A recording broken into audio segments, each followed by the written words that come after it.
Welcome back, everyone. So, as you guys know, you probably already know, I start every single video like that. I have to switch it up. But I use an iPhone as a main phone, and it wasn't always that I was doing that. I used like an Android device before, and at this point, I probably own more Android phones than iPhones. Actually, I know I own way more Android phones than iPhones, but I still choose iPhones, even though I use a Galaxy S20, even though I own a Galaxy S20, I own all the S10s and everything. I always found myself being so sucked into iPhones and iOS, and I want to talk about why you should probably consider picking up an iPhone in 2020. Now, what I will say is at the same time, I will be making the same exact video for Samsung phones, OnePlus phones, LG phones, all those type of devices, because all those phones, I just don't want to lump all Android phones in general, because each one of those phones offers so many different things. So iPhones, this isn't necessarily iOS, even though it is completely iOS. I want to make separate videos for those devices as well. Now, the first thing that you guys probably already know why I would consider recommending you to pick up an iPhone is the resale value. So if you were going to go the brand new route, which is probably what I think a majority of you guys are going to do,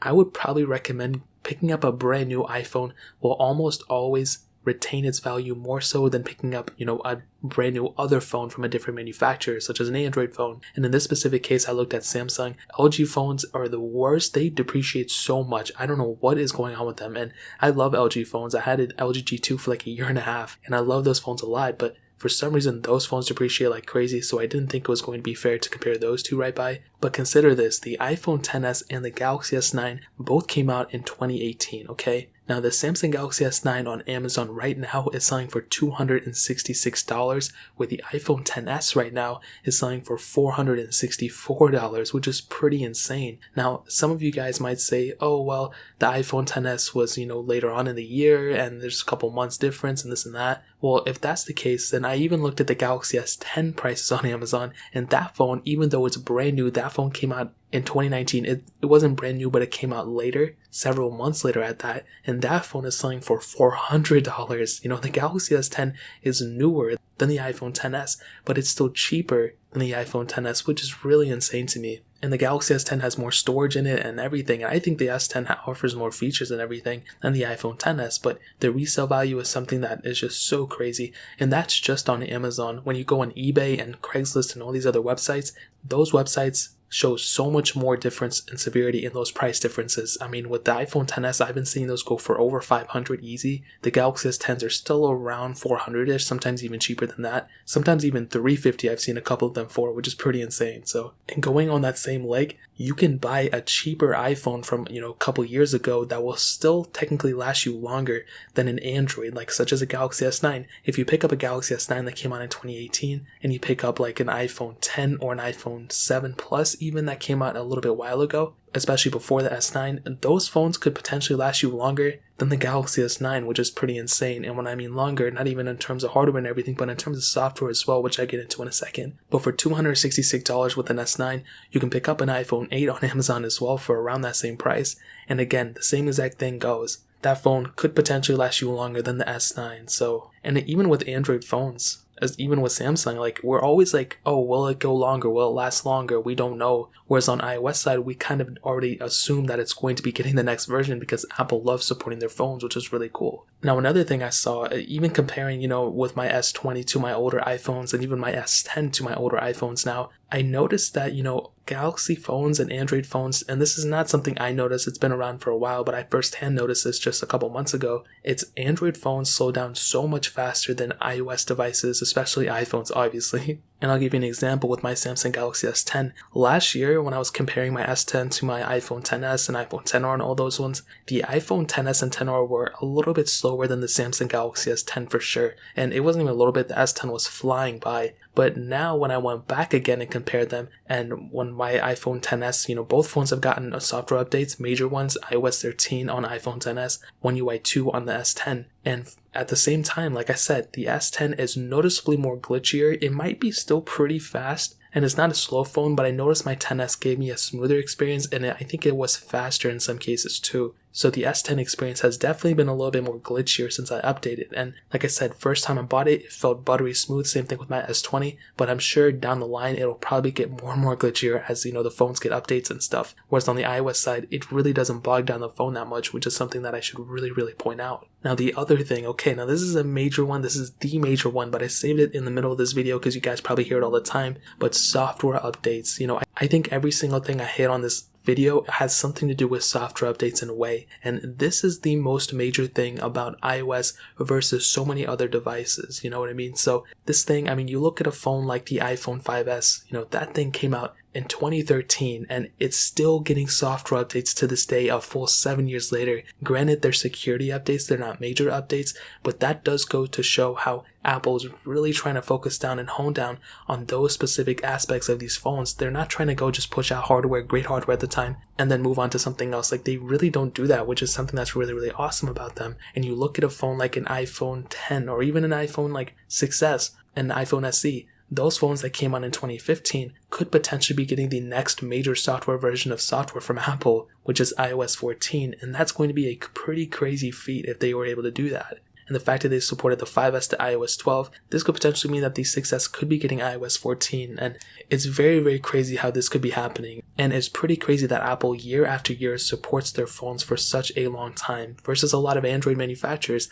Like I stated earlier, we've been on Samsung, so I'm going to point them out again. We've been noticing that not only are their software updates kind of, not supported for a majority of devices, but sometimes we question, is this phone going to be getting the next version? Is this phone going to be getting the next version? And another thing I like about iOS is that their software updates come out at the exact same time for all their devices. So if the iPhone 11 Pro is going to be getting iOS 14 at the same time, the iPhone 6S potentially or the iPhone 7 will be getting that software update too, versus some manufacturers like LG, Samsung, these phone people, they for some reason spread out their software support for their phones. So, now recently the Galaxy Fold is getting One UI 2 when my Samsung Galaxy S20 and S10e and S10 have had those updates for a very long time, at least for a couple months now. So it's really weird how that kind of is dispersed. But on iOS, they're focused on the exact same time, which is really, really cool. So I can go on forever about the software updates. They are much, much better on iOS. And I think the only Android manufacturer who's even close to it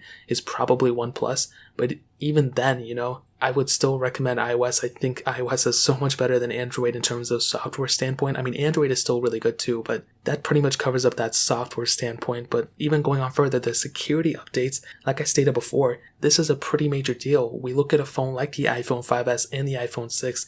I feel like these phones are more important now than ever, and mostly to do with those security updates. We just got iOS 12.4.6 the other day, and it's crazy that these phones are still getting updates. They didn't even get that major version of iOS 13, but Apple is still looking into those phones and saying, oh my god, these phones are still being used by a ton of people. So they're like, we have to secure these phones. We don't want, a privacy error. We don't want a security error in these devices. So, Samsung and all these people, they do the same thing too, but not to as a majority of devices as Apple has done with the 5S and the 6. And they've done it with other phones in the past too. So if you get an iPhone, you're going to be able to use it for a very, very long time for sure. Now this next one is kind of weird, and it's kind of weird to put in a video, especially when you're comparing to Android. But as of right now, when I was looking at a lot of my Android phones, a lot of them, I cannot root them, I cannot custom ROM them because they have Snapdragon processors. If you have those Exynos processors, it's a little bit different, but here in America, it's a totally different process. And when we look at iPhones and iOS, it's so easy to jailbreak our devices right now, and at this moment there are so many devices that can be jailbroken at any given moment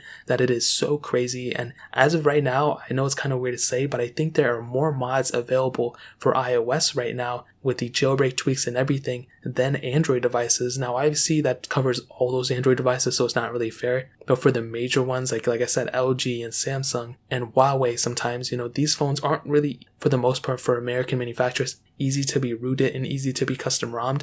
There's still a lot of features built in. We have 120 Hz on Samsungs, we have more RAM, we have micro SD card slots, all that stuff. But in terms of software modifications and altering the software, you can definitely get more, I think, at this moment on iOS with those jailbreaks with more devices than, the comparable competitors in the same league, which is pretty insane. So again, that's kind of confusing, but with all those jailbreak tweaks and everything, I definitely think for iOS side, that definitely means a lot more mods and jailbreak tweaks for iOS than on Android. So And it's weird though because it used to be the other way around, and I still think it kind of is, but at this moment I think that's how I feel. Now the ecosystem is the last thing I'm gonna hit on, and this is probably the major thing, but again, they're all kind of major. Everything is just so synced up on my devices. Like if I go and I, use my iPhone and I type in the notes and I send messages to people and I go off, and then I go bring my MacBook over here and I type the paper off and I do whatever, like everything is just so synced up. And if I go into my iMac and I finish up the calendar invite or whatever, like it doesn't matter. Everything is so synced up. And if I get a FaceTime call, it comes up on my iMac.